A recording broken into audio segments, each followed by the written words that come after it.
Why do they not teach you anything about money in school? Why? I don't know. But Max here. Let's go over 5 things that I think you should know about money in your 20s.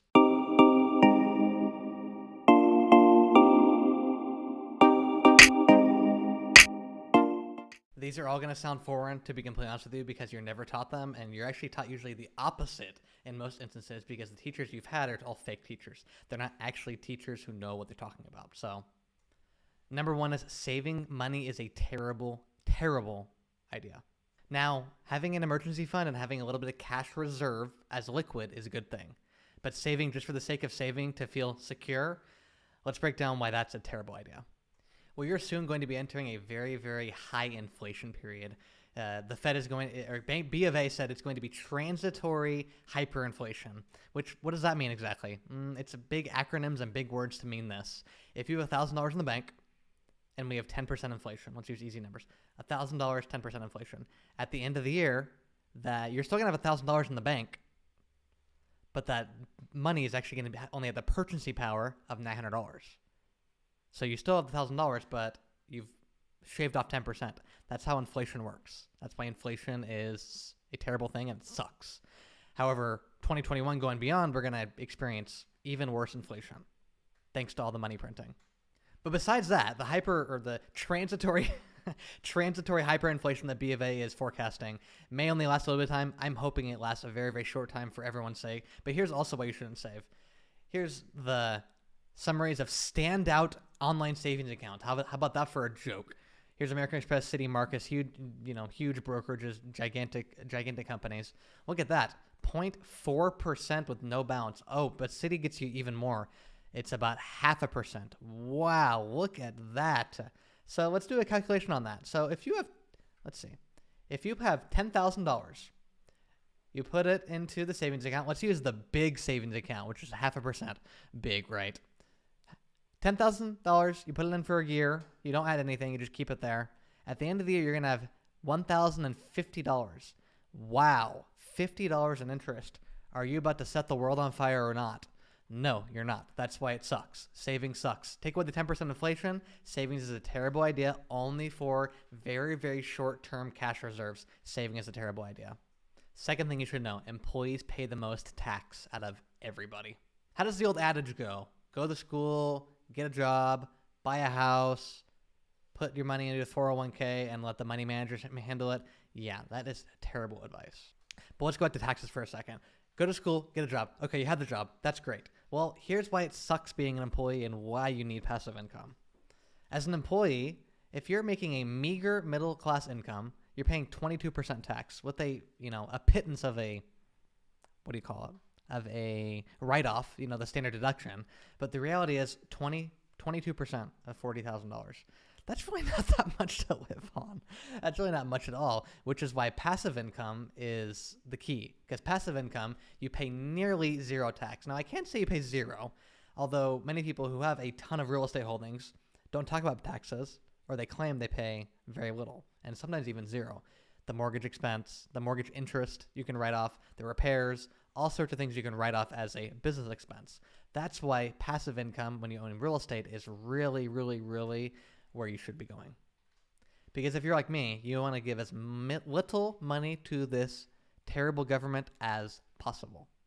So just so you know, you were never taught this, unfortunately. Employees pay the most tax, by far. Number 3, buying a house may be a terrible idea for you. It might not. I equate buying a house with a fire. A fire can do one of two things. It can obliterate a whole entire city, or it can cook your food and keep you warm. The choice is yours. The amount of things you have to keep track of when you own a home compared to renting a place is enormous.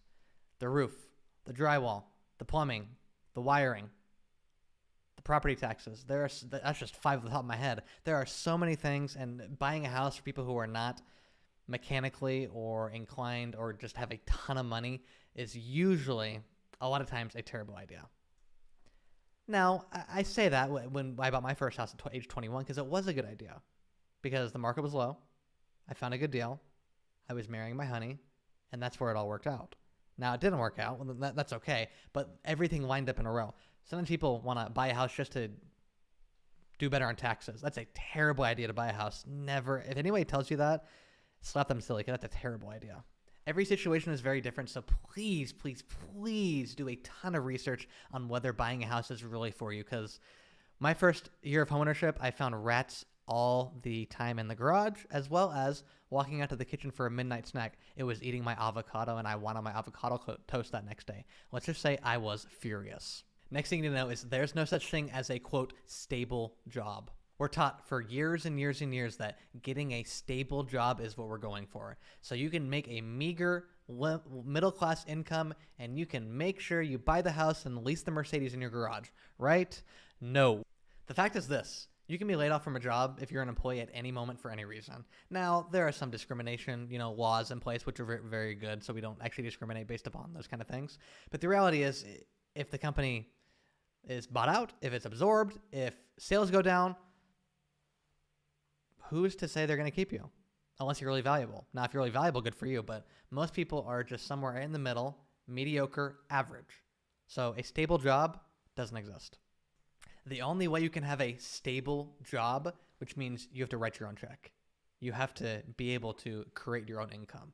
Now, there's a billion ways you can do that. However, you have to do that. And by writing your own check, you'll be the architect of your own destiny. You have the agency in your life. No one else can help you. And then lastly, the last one, number 5, is multiple streams of income are necessary to get out of the rat race.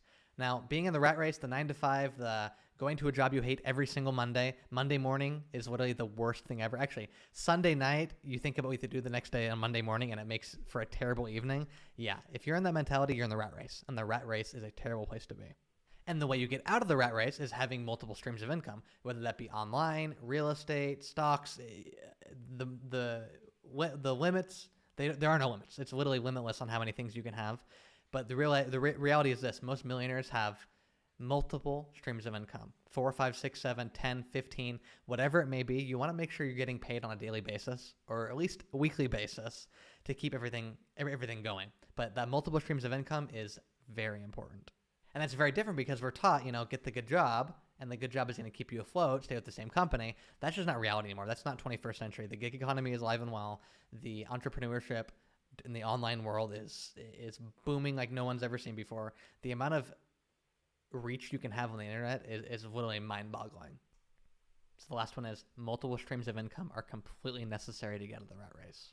Hope you guys have enjoyed that. Please make sure to like, comment, and subscribe, and I will see you guys out of the rat race really soon.